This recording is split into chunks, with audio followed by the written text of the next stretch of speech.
Okay, so as you know, when we add or subtract fractions, we first have to have a common denominator.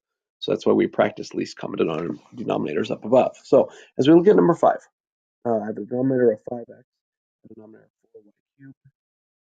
I have to find the least common denominator. So 4 and 5, you probably already know that the smallest thing that they both go into is 20. So I don't know that you have to do the prime factorization. If you recognize that it's 20, great, we'll write that down. And then every other unique factor, variable-wise, we have to include an x, we have to include a y.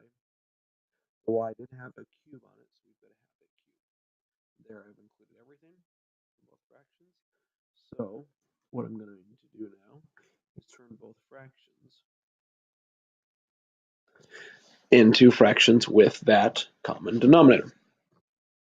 So the first fraction, my initial denominator was 5x, so I had to multiply it by 4 and y cubed.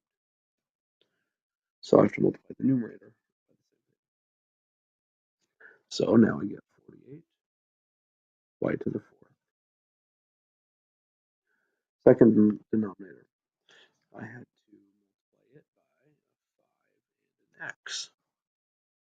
So numerator gets multiplied by 5x as well, giving us 25x squared. Okay, now that I have a common denominator, we can combine the fractions into a single fraction by adding the numerators.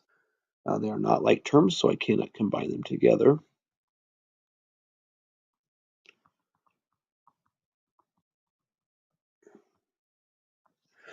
And as I look at that numerator doesn't factor. And because it doesn't factor, it isn't in its entirety a factor. It's not the same as the factor in the denominator, so there's nothing to cancel out. So that would be our answer. We'll do the same thing with number 6. If I look at coefficients, 6, 14, I want to come up with the smallest number that both of those go into. That one's not quite as obvious as 4 and 5. So let's go ahead and do the prime factorization of those. I might do it up above. So 6a goes to 2 times 3 times a. 14, a to the third, goes to 2 times 7 times a to the third. So in terms of uniqueness, I have to include a 2, I have to include a 3, I have to include a 7, and I have to include an a. But this is just an a, here's an a cubed, so the largest one is a cubed. So 2 times 3 is 6, 6 times 7 is 42. So I end up with a denominator of 42a to the third.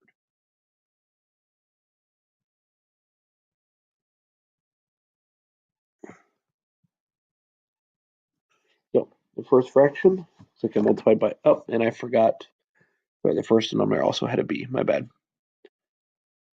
So I'm going to have to include a b here also. Almost missed that. Okay, so the first fraction we multiplied by 7. 2 more a's, so a squared. I already had the b, so 7a squared, multiply that to the numerator also. We get 35a squared in the denominator. So 14 to from 14 to 42, I had to multiply it by a 3. And I already had the a cubed, so 3 and b. 3b is what I multiply into the numerator denominator. So my numerator becomes 9b to the third.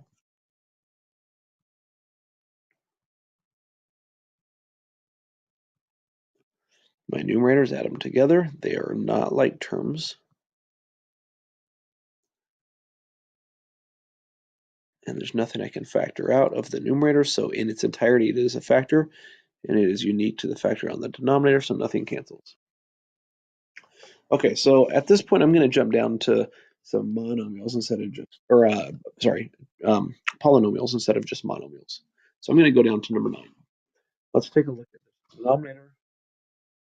I'm going to factor it. It goes to x plus 3 and x plus 6. X plus 6 is already, it doesn't factor any further, so x plus 6 is the factor. So in terms of unique factors, I have to include x plus 6. That gets both factors of the first fraction, the factor of the second fraction. So I included everything. Nothing was squared. So that's going to be my LCD, my least common denominator. First fraction, I already had that denominator. I didn't change it, so don't. Second fraction, I introduced, or I had to multiply an x plus 3. So I can multiply the numerator by x plus 3 as well. Distribute, so I get 5x plus 15. Now I have a common denominator. I can combine numerators. Here I do have like terms. So 9x plus 15 over x plus 3 times x plus 6.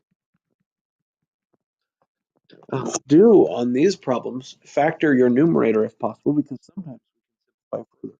So here I can factor out a 3, leaving me with 3x plus 5.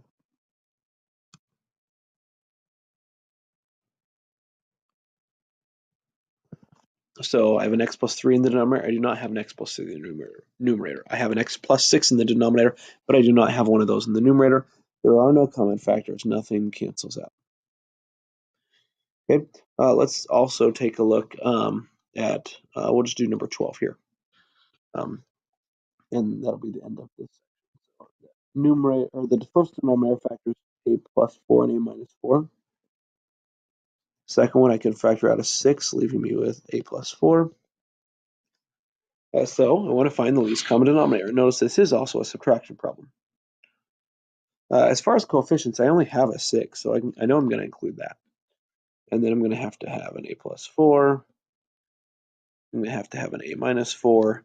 That includes every factor from the first denominator and every factor from the second denominator. Nothing has exponents. So now I can adjust my fractions accordingly. So the first fraction, the only thing I introduced was a 6. I had to multiply in a 6, so multiply a 6 to the numerator, distribute that 6, giving me 18a plus 12.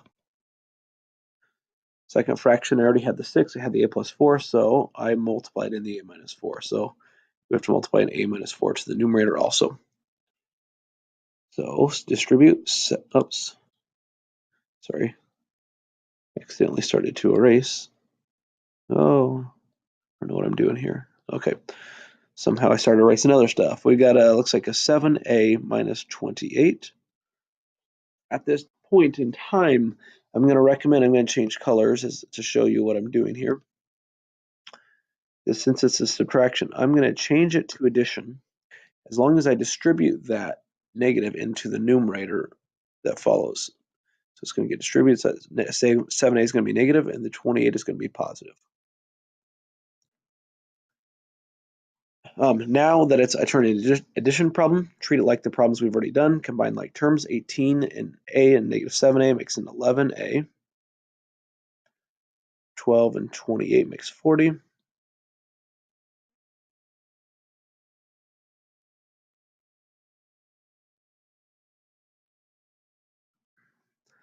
And here we've got a numerator that does not factor any further, so nothing will cancel out with the denominator. So now I'm finished with that problem.